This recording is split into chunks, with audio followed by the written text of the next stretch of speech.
Good morning all students. మరి Indian ఎకానమీలో భాగంగా భారతదేశం యొక్క ఆర్థిక వ్యవస్థలో laissez faire policy, kingpin policy చాలా ఇంపార్టెంట్ సార్. ఈ రెండింటి డిఫరెంట్ కోసం ఖచ్చితంగా బిట్ వచ్చే అవకాశం ఉంది, చివరి వరకు చూడండి. మరి అదేవిధంగా మన ఆన్లైన్లో కోర్సుకు సంబంధించిన వివరాల్లో 7,000 రూపాయలు ఫీజు పెట్టాం సార్. డైలీ లైవ్ క్లాసెస్ ఒక్కసారి మీరు చూడండి.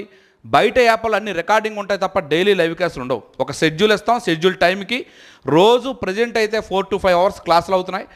షెడ్యూల్ ప్రకారం ఎగ్జామ్ డేట్ ప్రకారం రోజుకి 8 గంటల లైవ్ క్లాస్, అంటే ఆఫ్లైన్కి వచ్చే అవసరం లేకుండా నేరుగా లైవ్ క్లాసులని డిజిటల్ స్ట్రీమింగ్ ద్వారా అందిస్తున్నాం. మరి ఫీజు కూడా చూడండి, బయట ఏదైతే ఉందో ఒక సబ్జెక్ట్కి 9,000, 5,000, 6,000, 4,000 తీసుకున్న సమయంలో ఒక సబ్జెక్ట్కి మొత్తం 4 సబ్జెక్టులని, అది ఫ్యాకల్టీ ఎవరు, నేను ఒకసారి 4 సబ్జెక్టులు మీకు చెప్తాను ఒక రివిజన్లో. ఇంకా డిగ్రీ కాలేజ్ లెక్చరర్స్, మంచి ఎక్స్పర్ట్స్, టాపర్స్ రమేష్ నాయుడు గారు, ఉమామహేశ్వరరావు గారు, మరి అలాగే net qualified DSC topper Shankar గారు, సత్యరావు గారు, ఓకే సతీష్ గారు, నీట్ ఫ్యాకల్టీ, ఇలాంటి మంచి మంచి ఫ్యాకల్టీని తీసుకొస్తున్నాం. అయితే ఒకటి అందరికీ ఉద్దేశించి అందించాలనే ఉద్దేశంతో 50% ఆఫర్ పెట్టామండి 3,500 రూపాయలకి. అది ఎగ్జామ్ లోపే, అంటే రిజల్ట్ ఇచ్చే లోపే నేను ఖచ్చితంగా దాన్ని తీసివేయాలి. ఎందుకంటే సార్ ఒక్క విషయం, డిజిటల్ స్ట్రీమింగ్ ఎక్విప్మెంట్కి 10 lakhs పైన అయింది. వీళ్ళకి శాలరీస్ ఇవ్వాలి, రెంట్స్ పే చేయాలి, ఇవన్నీ కూడా బర్డెన్. అర్థమవుతుందా? అందుకే ఎవరైనా పేద విద్యార్థులు అనుకుంటే ఈ వీడియో చూసిన తర్వాత మన యాప్లో కోర్సులో చూడండి, మీకు అనిపిస్తుంది అప్డేటెడ్ బుక్స్, లైవ్ స్ట్రీమింగ్ అంటేనే మీకు అర్థం చేసుకోండి, ఎగ్జామ్ ముందు వరకు వాల్యూ యాడెడ్ కంటెంట్ ఇస్తాం. అందువలన మీకు మెయిన్ గైడెన్స్, మెంటర్షిప్, డైలీ కూడా నిరంతరం కూడా మీ డౌట్స్ క్లారిఫై చేసుకోవచ్చు. ఇటువంటి మంచి అవకాశాన్ని వినియోగించుకోండి. మరి పదే పదే మీకు తెలుసుకోలేదు, మరి ఈ కోర్సు ఏ సమయంలో మేము 7,000 చేస్తామో తెలియదు, అప్పటి నుంచి మరి సెట్టింగ్స్ మార్చడం కుదరదండి. ఎవరైనా కొనుగోలు చేసుకుంటే ఈరోజు మంచి అవకాశం చేసుకోండి.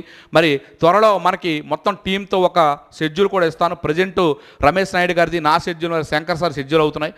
మరి అదేవిధంగా నీట్ ఫ్యాకల్టీ సతీష్ గారు అని చెప్పి ఎక్స్ట్రాడినరీ, మరి సైన్స్ అండ్ టెక్నాలజీకి రమేష్ నాయుడు గారు, సతీష్ గారు, అలాగే గ్రూప్ 1 ఆఫీసర్ రామకృష్ణ గారు కూడా వస్తారు. మరి ఇటువంటి ఫ్యాకల్టీ బృందంతో మీకు మంచి సర్వీస్ అందిస్తున్నాం. అది కూడా 4 సబ్జెక్టులకి లైవ్ క్లాసులు, రికార్డింగ్ క్లాసులు, test series, unlimited test series, మరి లాస్ట్కి మీకు 10,000 బిట్స్ బ్యాంకింగ్ రూపంలో, బిట్ బ్యాంకుల రూపంలో ఇస్తాము. మరి ఇవన్నీ కూడా మెయిన్ వాల్యూ యాడెడ్ కంటెంట్ అందిస్తాము. ఇన్ని రకాల సదుపాయాలు అందిస్తున్నాం. 4 సబ్జెక్టులు ఒకదానికి కాదు. సో ఇంటిగ్రేట్గా. రెండవది, ఈ మధ్య గ్రూప్ 1 లేటెస్ట్ గ్రూప్ 2 ప్రిలిమ్స్ ఏదైతే ఉందో ఆ విధానంలోనే మనం క్వశ్చన్ పేపర్స్ కానీ, క్లాస్ చెప్పడం కానీ, మెటీరియల్ కానీ అప్డేట్ అయ్యాం కనుక మీ అందరికీ కూడా మంచిగా ఉంటుంది. మిగతా అన్ని కోర్సులతో పోల్చకండి. నేను ఆల్రెడీ ఒక గెజిటెడ్ క్యాడర్లో ఉన్నాను. మీకు తీసుకొచ్చిన ఫ్యాకల్టీ కూడా ఒక మంచి, నా యొక్క మిత్ర బృందం మంచి ఎక్స్ట్రాడినరీగా ఉంటుంది. యాప్లో చూడండి, డెమో చూడండి, నా క్లాసులు కూడా మీకు తెలుసు. మరి మిగతా కూడా చూడండి, కంపేర్ చేసుకోండి. 1 క్వాలిటీ, 2 క్వాంటిటీ, 2 ఎక్కువే మనవి, 2 ఎక్కువే, ధర మాత్రమే తక్కువ. సో ఈ ఆఫర్ ఈరోజు వినియోగించుకోండి. Okay sir. మరి అదేవిధంగా లెయిజ్ ఫెయిర్, కింగ్ పిన్ పాలసీస్ అంటే ఏంటి? ఒకటి సార్, ప్రపంచంలో ఒక దేశం యొక్క ఆర్థిక వ్యవస్థ విధానాలని 3 రకాలుగా చెప్పడం జరిగింది. 1 పెట్టుబడిదారు ఆర్థిక విధానాలు, 2 సామ్యవాద ఆర్థిక విధానాలు. అయితే 2వ ప్రపంచ యుద్ధం తర్వాత అప్పుడే స్వాతంత్రం వచ్చిన దేశాలు ఈ రెండింటిల్లో కూడా చేరకుండా ఇటువైపు పెట్టుబడిదారు విధానాల వైపు వెళ్తే రష్యాకి కోపం వస్తుంది, సామ్యవాద విధానాల వైపు ఆకర్షితమైతే అమెరికాకు కోపం వస్తుంది. అందుకే తృతీయ ప్రపంచ కూటమి అనే దాన్ని ఏర్పాటు చేసుకుని మిశ్రమ ఆర్థిక వ్యవస్థ విధానాలు పాటించారు.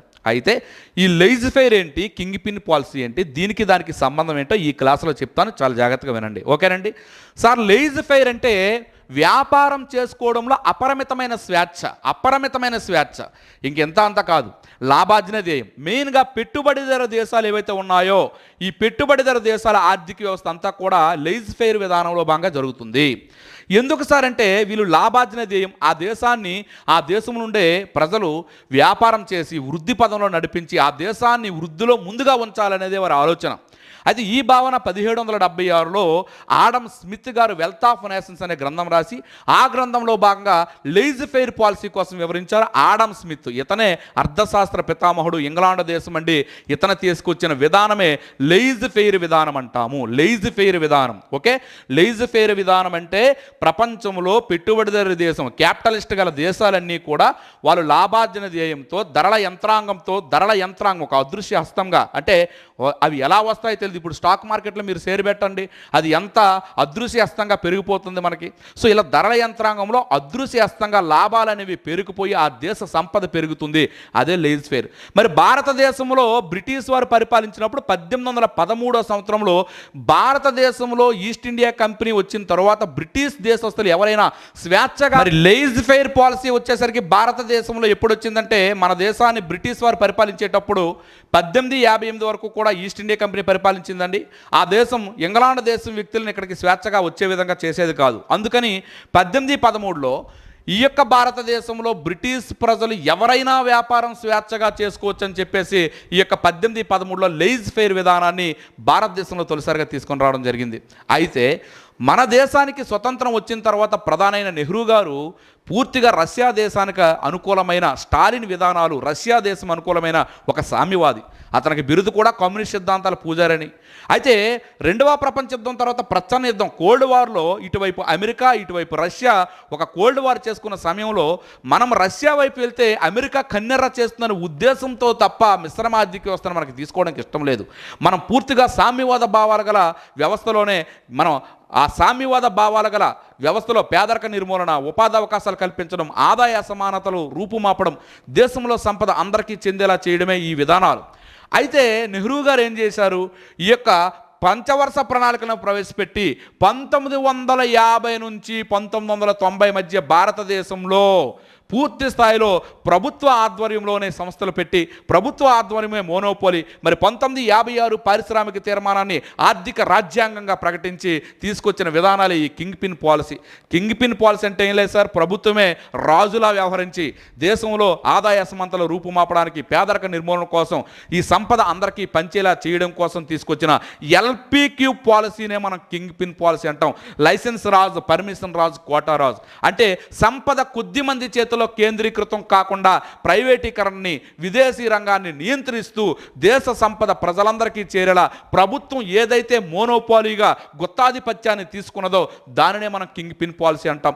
ఈ కింగ్ పిన్ పాలసీ వలన 1990 నాటికి ఆర్థిక సంక్షోభం వచ్చే పరిస్థితి ఉంది కనుక మరలా IMF IBRD యొక్క సూచనల మేరకు మనం 1991 ఆర్థిక సంస్కరణలో మరలా లీజ్ ఫెయిర్ పాలసీని LPG అనే విధానంలో, లీజ్ ఫెయిర్ పాలసీని LPG సంస్కరణ అనే విధానంలో IMF IBRD సూచనల మేరకు తీసుకొచ్చాం. ఇదే లిబరైజేషన్, ప్రైవేటైజేషన్, గ్లోబలైజేషన్. సో మన దేశంలో 1991 ఆర్థిక సంస్కరణలో వచ్చిన పాలసీ ఎలాంటి పాలసీ అంటే లీజ్ ఫెయిర్ పాలసీ.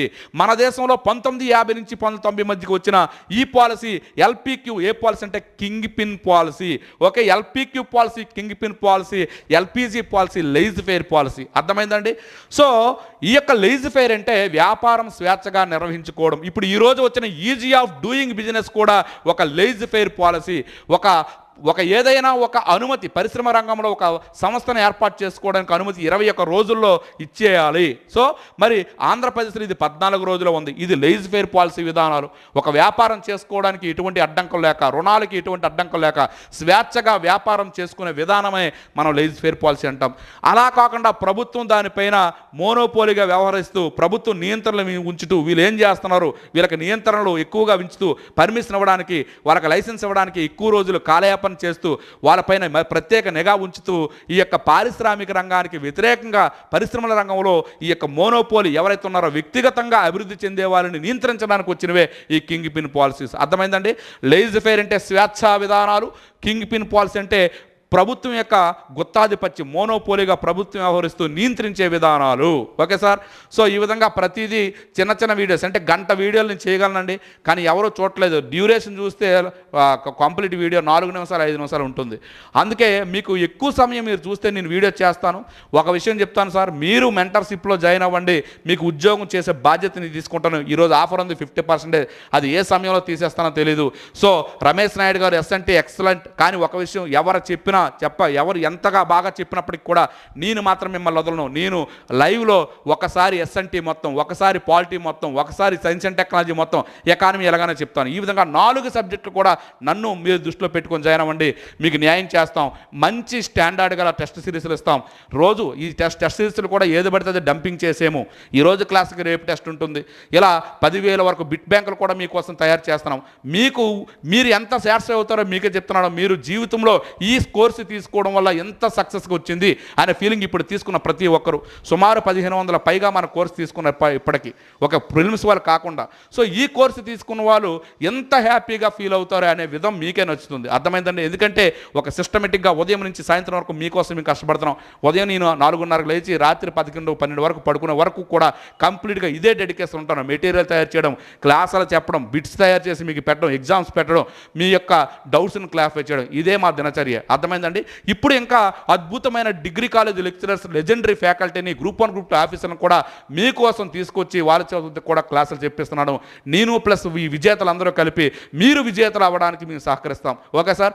ఆఫర్ తీసే ముందే మీరు తీసుకోండి. ఎందుకంటే మేము ఇంత చేసిన దానికి చాలా తక్కువ సార్. ఒక కంటెంట్ని రికార్డ్ చేసి పెట్టేసిన దానికి 5,000 తీసుకున్నప్పుడు జాగ్రత్తగా ఆలోచించండి.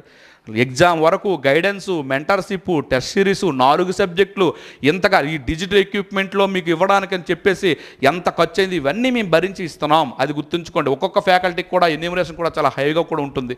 సో ఇది అర్థం చేసుకొని మీరు ఈ ఆఫర్ని వినియోగించుకోండి. లేదా నోటిఫికేషన్ వచ్చిన తర్వాత, రిజల్ట్ వచ్చిన తర్వాత సార్ మరలా మాకు ఫీజు తగ్గించండి అంటే ఒకసారి సెట్టింగ్ మారిస్తే అది మా వల్ల కాదు. ఓకేనండి? Thank you. అందరూ కూడా మరి రిజల్ట్స్ కూడా మనకు ఉగాది తర్వాత వస్తాయని చెప్తున్నారు. రిజల్ట్ వచ్చే అవకాశాలు ఉన్నాయని దీనికోసం మరి వీడియో చేస్తాను.